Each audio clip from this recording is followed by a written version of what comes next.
V 피부 제세동기 준비해. 응급실의 공기가 찢어질 듯한 고함 소리로 가득 찼다. 모니터가 내지르는 날카로운 경고음 삐 소리가 이준호의 귓고막을 파고들었다. 차징 200줄. 물러서세요. 샷. 쿵. 침대 위에 가녀린 몸이 허공으로 튀어올랐다. 다시 처박혔다.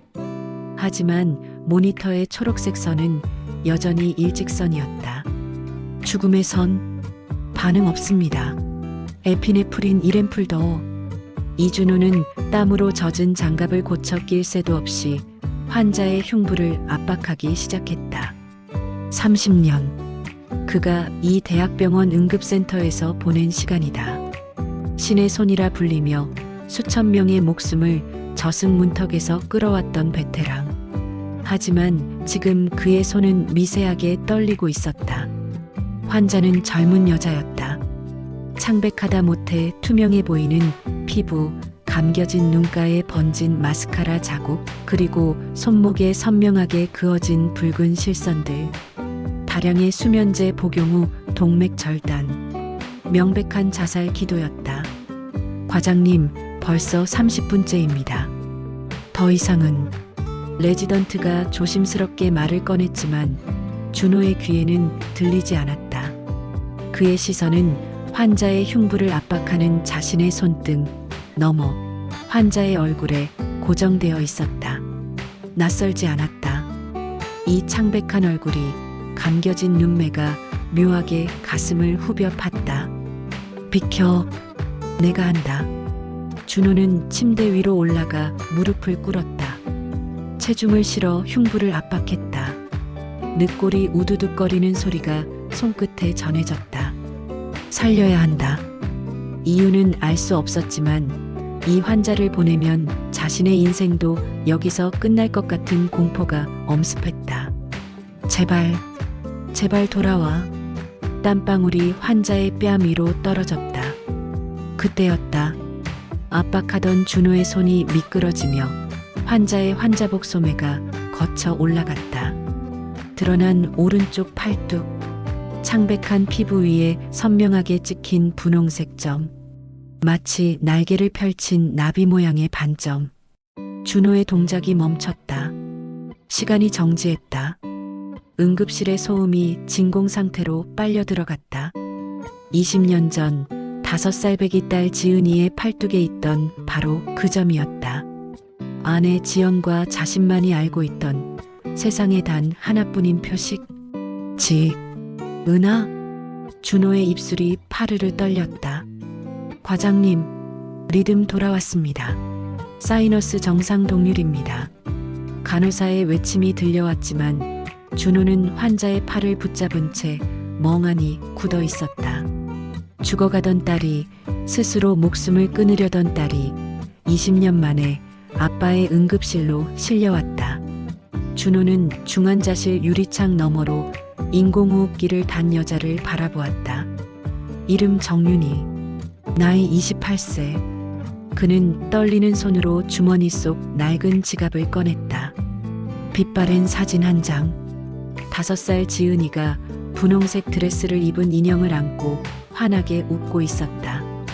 기억은 20년 전 그날로 준호를 난폭하게 끌고 갔다. 1996년 3월의 어느 주말. 백화점 지하 2층 장난감 코너. 인턴 생활로 바빴던 준호가 모처럼 딸과 시간을 보내던 날이었다. 아빠, 이거 사줘. 이 인형. 그래, 우리 지은이 공주님이 갖고 싶다는데. 계산대에서 지갑을 꺼내던 찰나였다. 백화점 안이 갑자기 아수라장이 되었다. 근처에서 작은 화재 경보가 오작동했고 놀란 인파가 한꺼번에 출구로 몰렸다. 지은아, 아빠 손 꽉 잡아. 준호는 딸의 손을 잡으려 손을 뻗었다. 하지만 누군가 거칠게 준호의 어깨를 밀쳤다. 중심을 잃고 휘청거리는 사이 작은 손의 온기가 손바닥에서 빠져나갔다. 아빠, 그것이 마지막이었다. 사람들의 비명과 웅성거림 사이로 딸의 목소리는 순식간에 묻혀버렸다. 지은아, 이지은. 미친 사람처럼 백화점을 뒤졌다. 보안요원, 경찰, 안내방송. 할 수 있는 모든 것을 다 했다. 하지만 지은이는 연기처럼 사라졌다. 바닥에 떨어진 분홍색 인형만이 짓밟힌 채 뒹굴고 있었다. 지옥은 3일 뒤에 찾아왔다. 아내가 탈진해 잠든 새벽 거실 전화기가 울렸다. 이준호 씨 되십니까? 기계음이 섞인 듯한 낮고 차가운 목소리. 누구세요? 우리 지은이 데리고 있습니까? 돈이라면 얼마든지. 돈? 흐흐흐. 당신은 참 편하게 사는군. 사람 목숨을 돈으로 해결하려 하다니. 남자는 웃었다. 소름 끼치는 웃음소리였다. 기억나나? 1년 전 교통사고로 실려온 형제. 당신이 그랬지. 가망 없다고. 수술방도 안 잡고 다른 환자부터 받았지. 내 형은 응급실 복도에서 피를 쏟으며 죽었어. 준호의 머릿속이 하얗게 변했다. 트리아지, 중증도 분류. 의사로서 매일 하는 선택. 살릴 수 있는 환자와 살릴 수 없는 환자를 구분하는 냉혹한 판단. 그건 의학적 판단이었습니다. 당시 형부는 이미 닥쳐. 내 그 오만한 판단 때문에 우리 형은 죽었고 우리 집안은 박살났어. 이제 너도 느껴봐. 가족을 잃는다는 게 어떤 건지. 전화기 너머로 흐릿하게 아이의 울음소리가 들렸다. 아빠, 아빠, 지은아, 여보세요. 건드리지 마. 제발. 내 딸은 이제 내 것이 아니야. 영원히 찾지 못할 거다. 전화는 끊어졌다. 경찰이 추적했지만 발신자는 일주일 뒤 훔친 차를 타고 도주하다 빗길에 미끄러져 사망했다. 차 안에는 아무도 없었다. 유서도 딸의 흔적도 없었다. 그렇게 20년이 흘렀다. 아내는 우울증을 앓다 5년 전 세상을 떠났고 준호는 응급실이라는 전쟁터에 스스로를 가두고 속죄하듯 환자만을 살려왔다.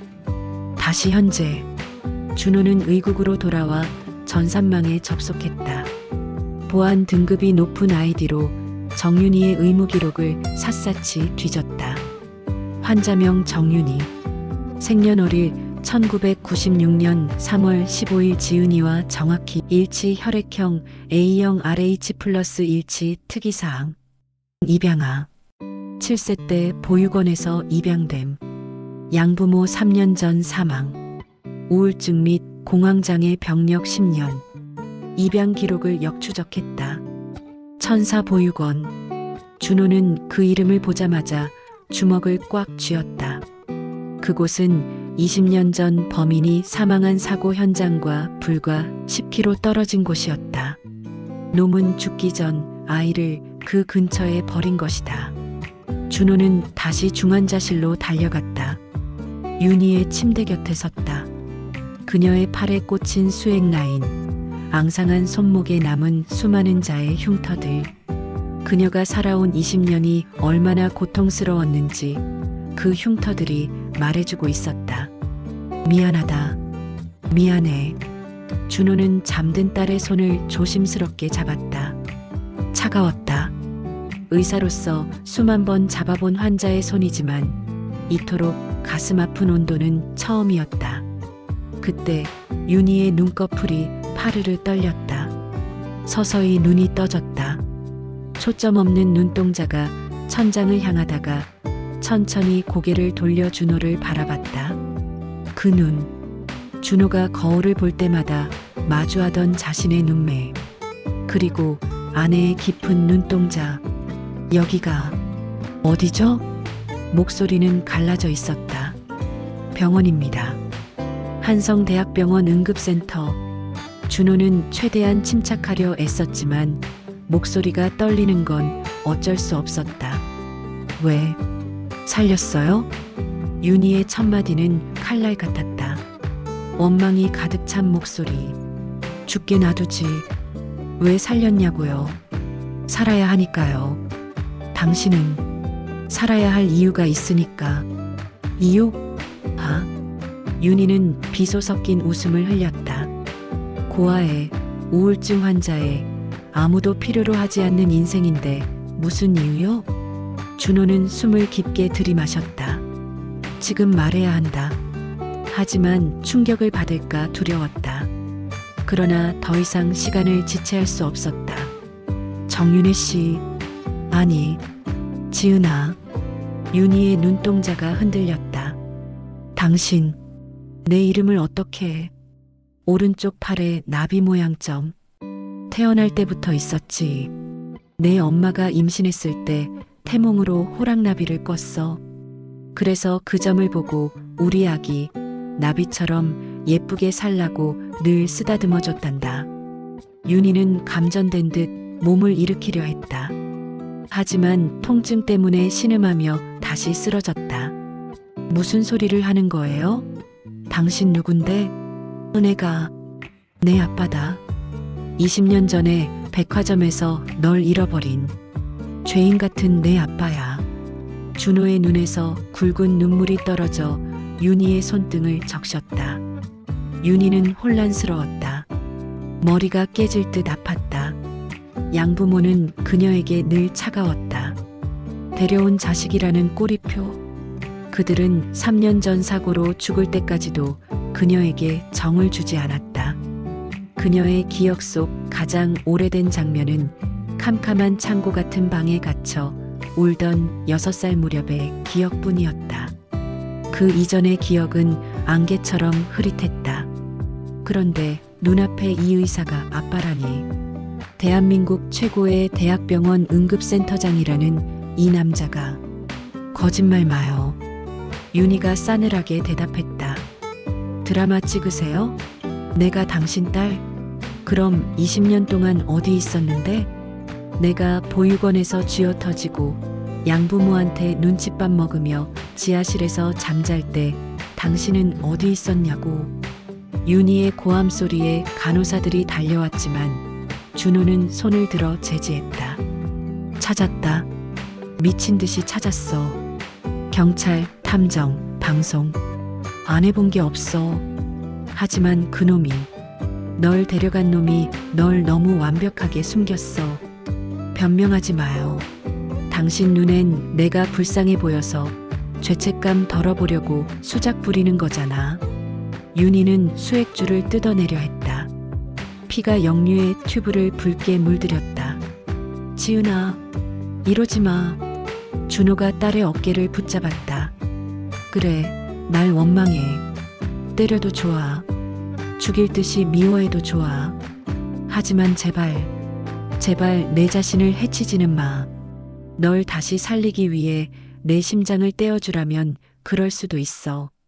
그러니까 제발. 준호는 딸의 침대 옆에 무릎을 꿇었다. 하얀 가운이 바닥에 끌렸다. 평생 권위와 냉철함으로 무장해온 그의 등은 작게 흐느끼며 떨리고 있었다. 윤희는 그 모습을 내려다보았다. 이상했다. 낯선 남자인데 그의 우는 모습이 너무나 낯익었다. 꿈속에서, 아주 어릴 적 꿈속에서 따뜻하게 자신을 안아주며 우리 공주님이라고 불러주던 그 목소리. 안개 속에 가려져 있던 희미한 기억의 파편이 수면 위로 떠오르기 시작했다. 분홍색 인형. 큰 손. 아빠, 아빠. 윤희의 입에서 무의식적으로 그 단어가 흘러나왔다. 일반 병실로 옮긴 며칠 뒤 유전자 검사 결과가 나왔다. 친자관계 성립 확률 99.999%. 종이를 받아든 윤희는 한참 동안 말이 없었다. 준호는 침대 곁에 앉아 사과를 깎고 있었다. 서툰 솜씨였다. 껍질이 끊어질 때마다 준호의 미간이 찌푸려졌다. 사과, 못 깎으시네요. 평생 메스만 잡았지 과도는 잡아본 적이 없어서. 준호가 멋쩍게 웃었다. 어색한 침묵이 흘렀다. 저기, 아빠. 윤희가 처음으로 그를 불렀다. 준호의 손이 멈췄다. 왜? 왜 저를 잃어버렸던 거예요? 그날 준호는 과도와 사과를 내려놓았다. 그리고 창밖을 응시했다. 내 오만함 때문이었어. 의사라는 직업에 취해서 내가 신인 줄 알았지. 살릴 사람과 포기할 사람을 내가 결정할 수 있다고 믿었어. 그 오만함이 원한을 샀고 그 화살이 너에게로 향했어. 그는 협박 전화에 대한 이야기를 털어놓았다. 자신의 판단으로 형을 잃은 남자의 복수. 그 이야기를 듣는 윤희의 표정이 굳어갔다. 그럼 나를 납치했던 그 사람이. 윤희의 몸이 떨리기 시작했다. 기억나니? 그 사람에 대해서. 얼굴은 기억 안 나요. 그냥 무서운 목소리, 차가운 방, 그리고 매일 밤 나한테 말했어요. 너네 아빠는 널 버렸어. 널 찾지 않을 거야. 너는 쓰레기야. 라고. 윤희는 양손으로 머리를 감싸쥐었다. 그 말이 저주처럼 20년을 따라다녔어요. 내가 버려진 아이라는 생각 때문에 아무리 노력해도 난 행복해질 자격이 없다고 생각했어요. 그래서 죽고 싶었어요. 준호는 벌떡 일어나 딸을 껴안았다. 아니야. 절대 아니야. 넌 버려진 게 아니라 도둑맞은 거야. 넌 나의 가장 소중한 보물이었고 지금도 그래. 그놈의 말이 틀렸다는 걸 내가 남은 평생 증명할게. 윤희는 준호의 품에서 소리내어 울었다. 20년 묵은 응어리가, 그 차가웠던 저주가 아버지의 따뜻한 체온에 녹아내리고 있었다. 퇴원을 앞둔 어느 날 밤, 병원 로비가 소란스러워졌다. 교통사고로 다수의 환자가 이송되고 있었다. 응급실은 다시 전쟁터가 되었다. 준호는 비번이었지만 가운을 입고 응급실로 뛰어내려갔다. 윤희는 몰래 뒤를 따랐다. 아버지가 일하는 모습이 보고 싶었다. 피가 낭자한 응급실. 준호는 침착하게 지시를 내리고 있었다. 1번 베드 삽관 준비해. 2번 베드 엑스레이 먼저. 그때 피투성이가 된 40대 남자가 실려왔다. 상태가 심각했다. 그런데 그 옆에 경미한 부상을 입은 20대 남자가 소리치고 있었다. 의사 선생, 우리 형부터 살려. 돈은 얼마든지 줄 테니까. 준호가 그쪽을 돌아봤다. 20년 전 그날의 대자비였다. 준호는 잠시 멈칫했다. 트라우마가 덮쳐왔다. 또다시 선택해야 한다. 이 환자는 대동맥 파열입니다. 당장 수술실로 올려야 해요. 레지던트가 소리쳤다. 하지만 다른 쪽 침대에는 호흡 곤란을 겪는 어린아이가 있었다. 수술실은 하나뿐이었다. 윤희는 숨을 죽이고 아버지를 지켜봤다. 준호의 눈이 흔들렸다. 20년 전의 선택이 딸을 잃게 만들었다. 이번에도 선택해야 하는가? 준호는 심호흡을 했다. 그리고 눈을 떴다. 소아 환자부터 수술실로 보낸다. 네. 하지만 이 환자는 여기서 내가 개용가슴을 염해서 잡는다. 응급수술 키트 가져와. 과장님, 여기서 개용이라니요. 무모합니다. 살릴 수 있어. 둘 다 살린다. 내 눈앞에서 죽는 환자는 없다. 준호는 20년 전의 자신이 아니었다. 그는 두려움을 넘어섰다. 응급실 한복판에서 가슴을 여는 초응급 수술이 진행되었다. 피가 솟구쳐 준호의 얼굴을 덮었지만 그는 멈추지 않았다. 30분의 사투 끝에 환자의 바이탈이 안정되었다. 아이도 무사히 수술실로 들어갔다. 피범벅이 된 채 가쁜 숨을 몰아쉬는 준호에게서 광채가 나는 듯했다. 멀리서 지켜보던 윤희의 눈시울이 붉어졌다. 아빠는 사람을 살리는 사람이구나. 나를 버린 게 아니라 생명을 지키려다 상처 입은 영웅이었구나. 퇴원하는 날 밤, 준호와 윤희는 병원 옥상 정원에 올랐다. 서울의 밤하늘은 네온사인 때문에 별이 잘 보이지 않았지만 두 사람의 눈에는 서로가 가장 빛나는 별이었다. 윤희는 아직 깁스를 한 손으로 캔커피를 쥐고 있었다. 아빠, 응, 저 다시 공부하고 싶어요. 공부? 네, 원래 꿈이 간호사였거든요. 근데 형편 때문에 그리고 우울증 때문에 포기했었어요. 근데 아빠 일하는 거 보니까 저도 누군가를 살리는 사람이 되고 싶어졌어요. 준호는 놀란 듯 딸을 바라보다가 이내 환하게 웃었다. 20년 만에 처음으로 짓는 그늘없는 미소였다. 그래, 우리 딸은 손이 야무지니까 잘할 거야. 아빠가 내 지도교수가 되어줄게. 아주 독한 교수로 소문난 거 알지? 에이, 딸한테도 그러시려고요? 윤희가 장난스럽게 웃었다. 준호는 딸의 어깨를 감싸 안았다. 지은아, 아니 윤희야, 내가 어떤 이름으로 살든 넌 내 딸이다.